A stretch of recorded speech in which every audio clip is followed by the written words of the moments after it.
morning, friends. Good morning. Wonderful to be back at your beautiful church. And can I say I'm so happy to see our friends here, Reverend Mary Kingsland. We first met Mary when we first came over here, and I'm so happy to see Mary and Ida and Chrissy have come to support us this morning. Thank you so much. Al has chosen a reading which he has actually written, and it's entitled The Inner Voice.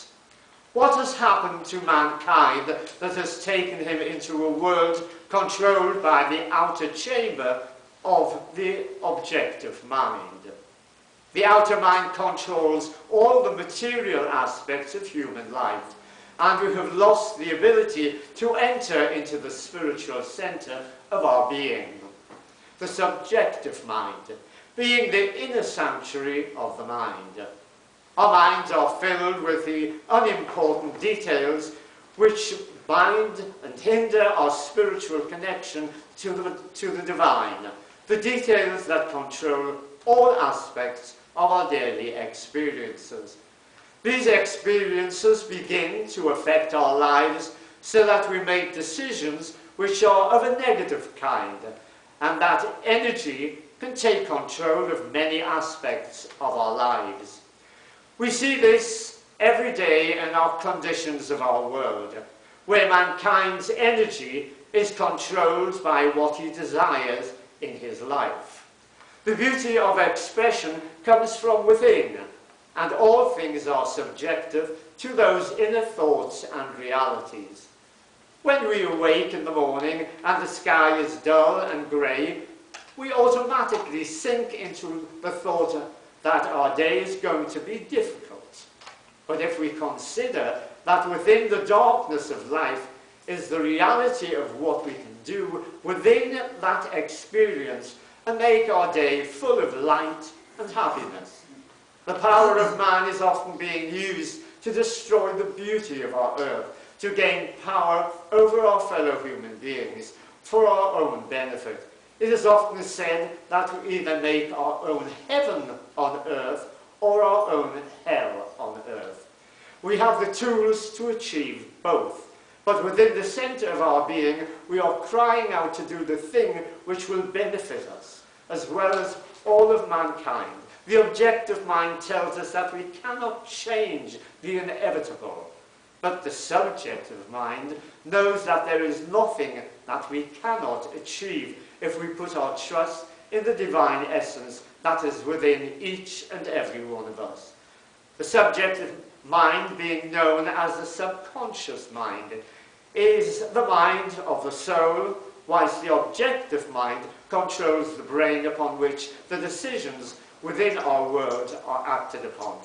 Understanding the aspects of both and dwelling on the positive results of the conscious mind, we can rid ourselves of the ego and all that leads us into negativity in our lives. So let us direct our thoughts to harmonize with the higher self and direct ourselves to a proper attunement with the inner consciousness. Here's Al. Well, it's a good morning from him and a good morning from me, friends. I look at our world today and begin to wonder what has happened to us. I'm sure that you all have a similar feeling when you see how things have changed so much, even in just the short period since Geoff and I were last here 2 years ago. But you know, we cannot stop change. Change is inevitable, it always has been. I mean, I can look back in the history of our country in the United Kingdom when we were in an ice age. Well, it's getting close to that now, I can tell you. And of course we had different things happening. We had a wonderful man who was called the Sleeping Prophet. He was nicknamed that, and he, in the altered state of consciousness, Edgar Casey predicted many, many things. The deaths of the Kennedys, the death of Sir Winston Churchill and onwards. And he also said that change was coming and that there is not a lot that we can do about it, because The planets, that's the Earth and all of the planets in the universe and beyond, they move on their poles every so many thousands of years. And so things change. It's a renewal of the planets. It has to happen. And that is basically what we are going through at the moment. Something that we might not like, but we have very little input into it. We have to always accept change.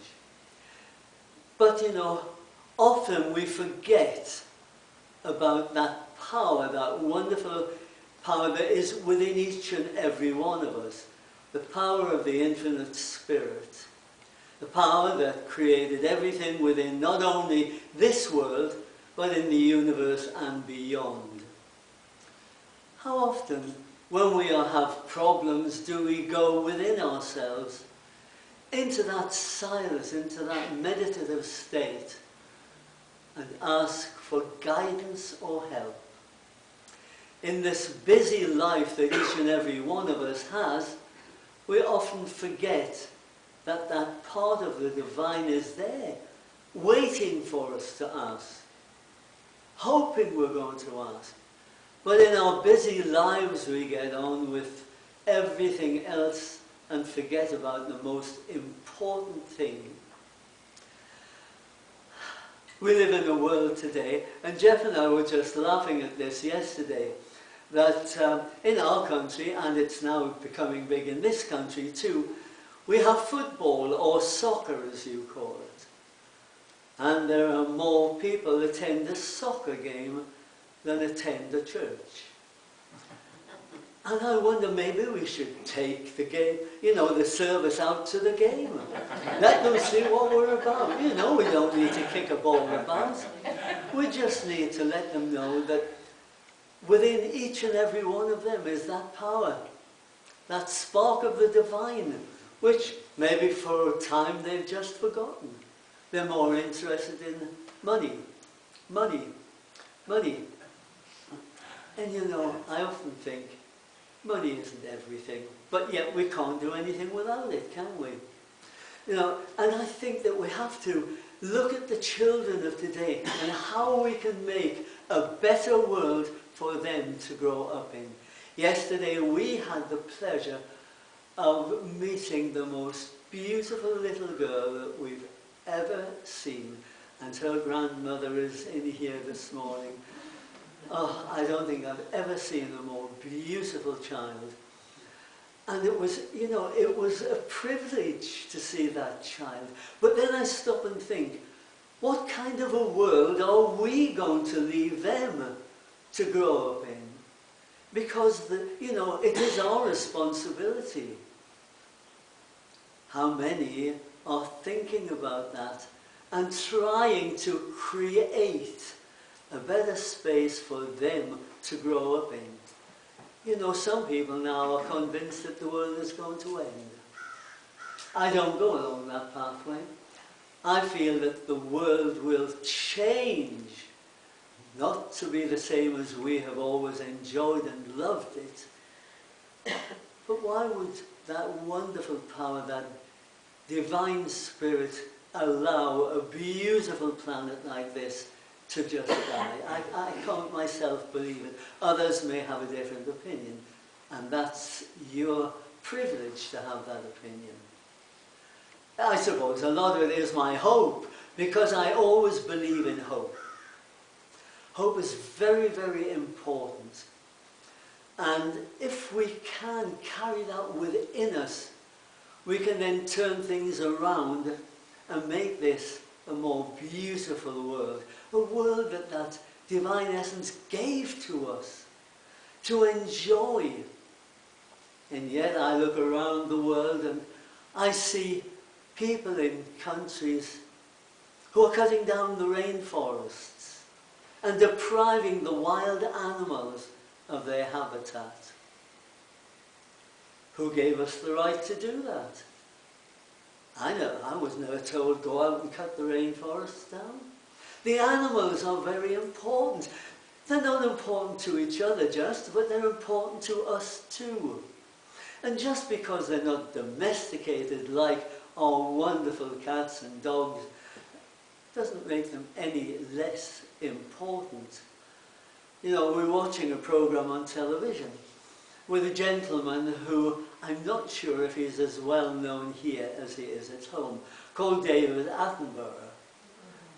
And David Attenborough, he's now 100 years old, and he goes out into these forests and he sits down amongst these huge, huge apes that could destroy him in a moment.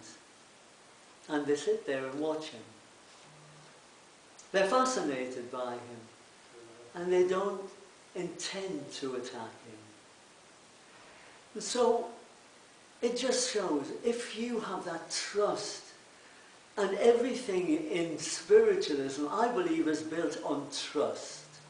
Because if we don't trust, there's no point in us standing up here. We have to trust that one and those people who work with us from the spirit side of life. And we have to reach out now to those young people.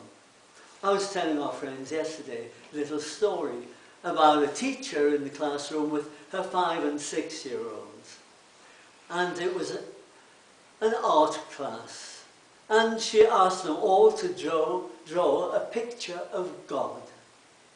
So they set off with their crayons and started doing their drawings. And she walked around and was looking over the shoulder of each one. And she came to this little boy, Jimmy. And she said, "Oh, Jimmy, what's that you're drawing?" And she said, "Oh, well, miss," he said, "that's God." So she said, "Oh, but nobody knows what God looks like." And little Jimmy said, "They will now." So you see, children have their own imagination, their own understanding. But like us all, that understanding changes as we move on and we grow and we learn more. And it's not that that information was wrong, it was right for the time. Because when Geoff and I first came into spiritualism, yes, it was 60 years ago, but we didn't start working churches till we were in our 50s. A few years ago. And, you know, we were used to standing up on a stage and singing, but when you get up on a platform like this, the knees start to knock and start to shake. And we have to just trust, and that's where that word comes in. Trust in those who work with us. And know that they will never, ever let us down. Spiritualism came to us when we were quite young because my cousin's mother-in-law became a medium. And she was Jewish. And it was frowned upon at the time, but she was a wonderful worker. And she was a deep trance medium. And so we used to sit with her in circle when we were home, before we ever went on cruise liners to work. And we learned such a lot from her. And yet, you know, I have met people who say, I'm not sharing my knowledge with anybody. It's my knowledge, I'm keeping it to myself. And I've always found that very strange. What good is it keeping to yourself? We need to pass the knowledge on to the young ones coming, because now this is what we are relying on in spiritualism. The young people coming up. What are our churches going to do in the future if we don't have the young mediums, the young speakers coming up? And so we've got to look to that wonderful spark of the divine that's within each and every one of us. And we've got to question ourselves and say, why don't I trust that divine spark? What is it within me that's leading me away from it? Because it's given to us free of charge. There's no charge on it, you know. It's not going to go up every week like the groceries in the grocery store.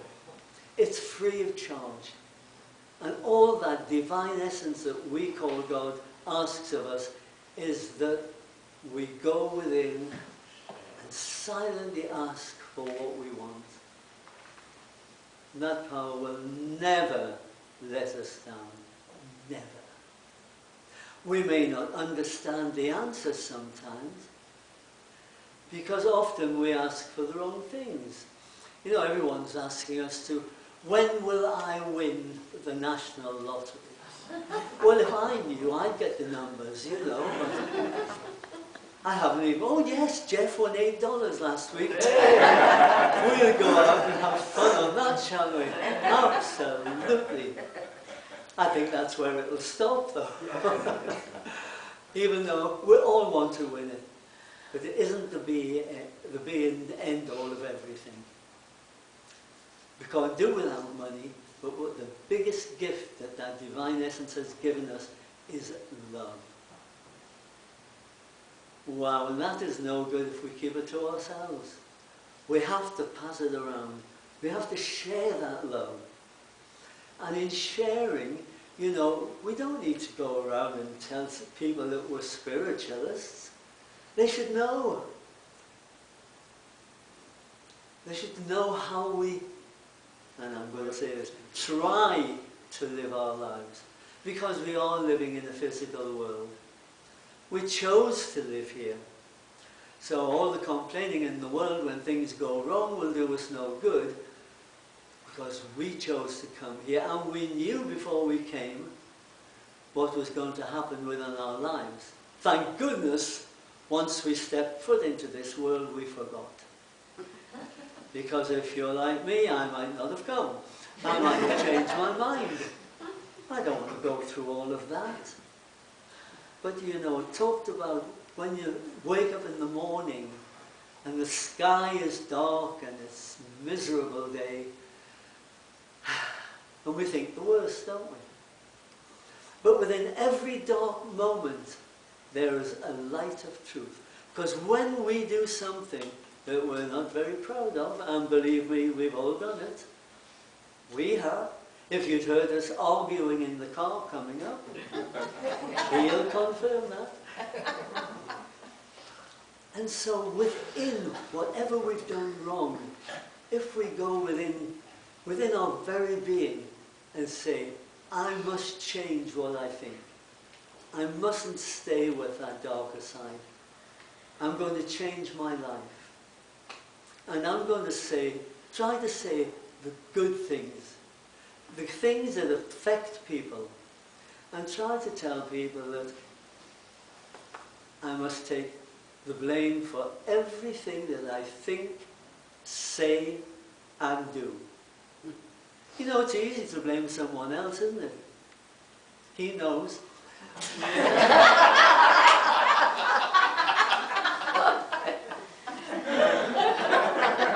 Mind you, I'm driving back, so he'll have his own back, you know. I can assure you of that. But you know, when we think of what that divine essence has given to us in our lives, oh, it's just something so wonderful. So let us hold that within. And when we try to reach out to other people, even if we can't see anything good within them, we know that that spark of the divine is within them also. And let us always look to find the good in them. Not the negative things, but to find something that we can love within them. And believe me, in doing that, they will turn around and find love that they want to pass on to other people. So I hope I haven't bored you for too long, because my mother used to say that we were vaccinated with a gramophone needle, and it was an ever non-stopping record. And I think all our friends know. So I'm just going to leave with that. Just leave it with love, and say whatever you've got in your heart, share it, spread it around. Don't keep it to yourself. And you will find that those people that you never expect to react to you will react in a much nicer way. I'm going to sit down now and pass over to your lovely, we call it a chairperson in England, your lovely PC. Thank you.